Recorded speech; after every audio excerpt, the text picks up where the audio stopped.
This is the new TC Pride Podcast, episode 23, part 2 of our 4-part series on transgender equity issues. TC Pride Podcast, we are on location at the Exchange in Minneapolis with Gender Revolution 8, who are a part of the Minnesota Transgender Health Coalition. And we are here at their Queer Qlothing Qommunity Collective event. And I'm here with Andrew Weston. I use he, him, or they, them pronouns, and I'm a core youth leader of Gender Revolution 8. And Liam Crockton. I use he, him pronouns, and I'm also a member. So before we get started talking about the actual event, can you maybe just talk about the organization itself, Gender Revolution 8, and this awesome space that we're in, the Exchange? Yeah. So first of all, we're in the Exchange, which is a huge space that we have a food shelf in, we have a clothing shelf in, we have all sorts of events and support groups, and we have 5 different support groups with the Minnesota Trans Health Coalition. We have our leadership program, which is by and for transgender, nonconforming, and intersex youth to promote trans equity and trans youth leadership. We also have a shot clinic as a direct service program in our space next to the Exchange. So basically, we're all here existing together to try and create equity and promote trans lives. And so the organization, Gender Revolution 8, is actually part of the Minnesota Transgender Health Coalition. Can you kind of talk about how this organization, how Gender Revolution 8, how it began? Yeah, so a couple of years ago, Billy, our youth worker person, he had a queer youth leadership program with St. Paul Public Schools, but then his job kind of ended with them, and he came to work mostly full-time with MTHC, so Minnesota Trans Health Coalition, and about a year ago, he started doing youth programming here. So we have a youth support group for teens. We have a childy support group for also trans babies, basically. And then he also wanted to start another youth leadership program specifically for trans youth. So not just all queer youth, just specifically for trans youth.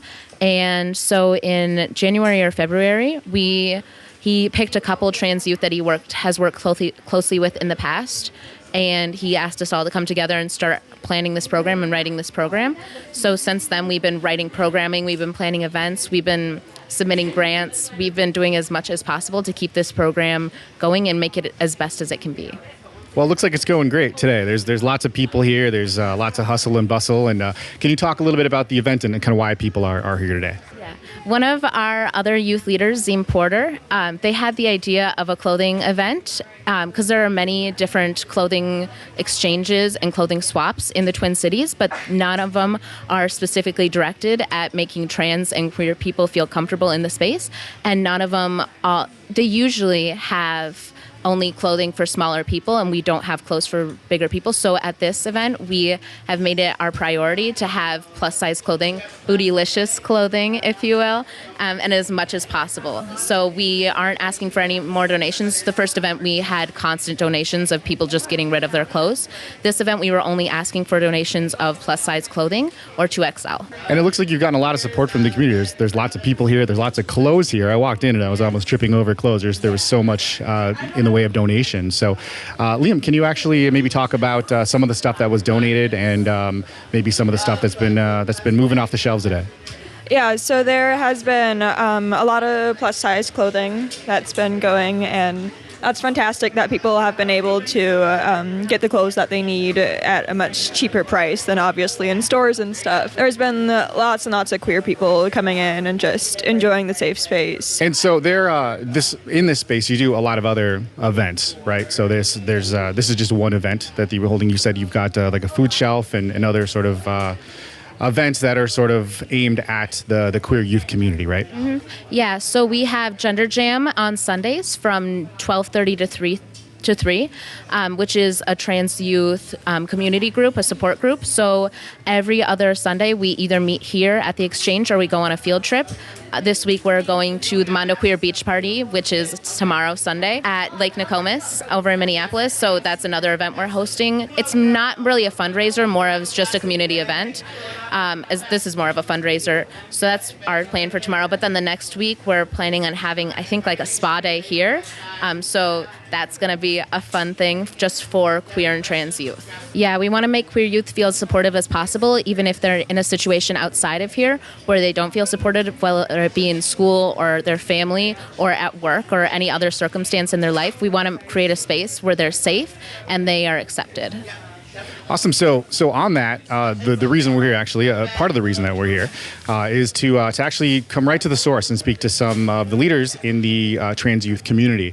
We're at the Trans Equity Forum community event with Congressman Keith Ellison just a couple of days ago, and there was a lot of discussion about how maybe one of the issues is that oftentimes it's adults that are speaking on behalf of the trans youth community. So I thought, hey, let's go right to the source and talk to some of the leaders in the trans youth community. So from your perspective, or just from your experience, what are some issues that maybe affect the transgender youth community disproportionately to maybe other groups within the broader transgender community as a whole? I would say that school is a huge thing. School not accepting you, school saying you can't use certain bathrooms even though the law says you can. And then another thing is medical help.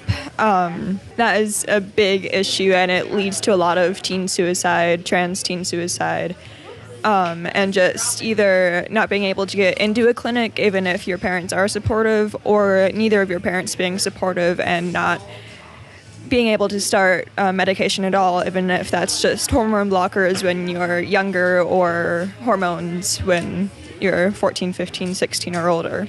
I mean, the trans teen suicide rate is at over 50% of the youth have tried to commit suicide. And for adults, I think it's a lot easier to be around people who are accepting because you can choose who you're around. But when you're a kid, you just have to deal with your family or your schoolmates or whoever you have to be around. And that's a big thing that affects all of us a lot. So with regard to like the medical issues, it sounds like the services that the Minnesota Transgender Health Coalition provides are very important. Right? Oh, yeah. Well, there are several different clinics within the Twin Cities that we can go to right now, but MTHC has a directory on our website, mntranshealth.com, to provide basically support and where you should go for it, whether you are a youth or an adult. Some places that are available are Family Tree Clinic, and then HCMC, Hennepin County Medical Center, has a queer and trans youth clinic that's open now. I'm one of their first patients, go me. But usually there's not a lot of places for us to go. I personally have been waiting to go on hormones. I started wanting to go on it when I was 15, and I am almost turning 18, and I just started, because there wasn't a place for me to go, and my parents weren't ready for me to start, even if it was just blocking my hormones. Not all trans youth want to start hormones or block their hormones. There are a lot of us, but not every single one. And then another thing that MTHC does is we have a shot clinic to teach you how to do your shots, and then the best, if you don't want to do it yourself, we can just give it to you every week. We have a ton of youth who do have supportive parents, probably not a whole lot, but 5 to 10 who come in every week to get their hormones from us because they just are either too afraid to stick a needle in their arm, or they just don't have someone comfortable enough to do it for them. And so are there any other issues that you would say that are more specific to youth? I'd say youth homelessness is a huge issue. There's Avenues for Youth, which is a program to help fight youth homelessness, especially queer youth homelessness, because parents will kick us out. Parents won't want to be around us. Parents will isolate us if they don't feel comfortable with our identity and they don't want us to be our true selves around them. So definitely homelessness, definitely schools. Even some schools won't even let teachers use your name and pronouns, even no matter how many times you ask, no matter how many times you're trying to push that this is who you are. They will use your dead name and they will call you by the wrong thing. They won't let you use a bathroom. There's no protections if you do use the bathroom and you get hurt. There's no protections within schools to make sure that anyone will be punished for beating you up. There's families, community, friends don't accept you, your peers won't accept you. There's a lot of different problems. There aren't as big, I guess, anymore as more and more media attention turns to it and more people feel like they can be accepting, but they still are there. Thank you. So there was also a lot of discussion about adult-led efforts towards trans equity for trans youth versus youth-led. So I guess for adults within the community, and then also cisgender people who maybe aren't a part of the community, what are some ways that adults can help? I would say being as supportive to trans youth leadership programs as they can and not leading it themselves, letting the youth lead it. So I don't think something can truly be successful unless it is by and for the community they are addressing. You don't want other people speaking for you. You want to speak for yourself and you want it to be as successful as possible. So if you are not a member of that community, I don't think you have as much push, as much drive as someone who is directly suffering it as someone who isn't directly suffering it. So I would say take a step back and do as much as you can to support the voices of the youth and not just take it over with your own adult narrative, with your own cisgender narrative. And so you were talking about how social media and those kinds of efforts were important to getting people here today to come and support this event.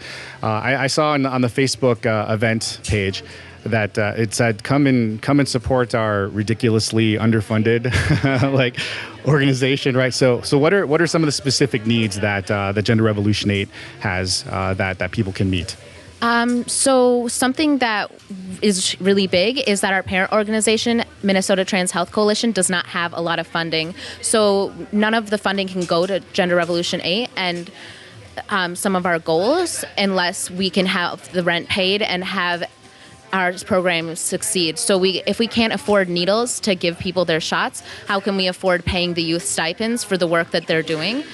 Because a huge thing we want is to pay youth and not just tokenize them. So we want the youth to be paid for their work in creating equality. We don't want them doing survival work outside of here and having to choose, should I eat tonight or should I fight for my rights? We want it to be so they can do what they feel is right versus what they need to do.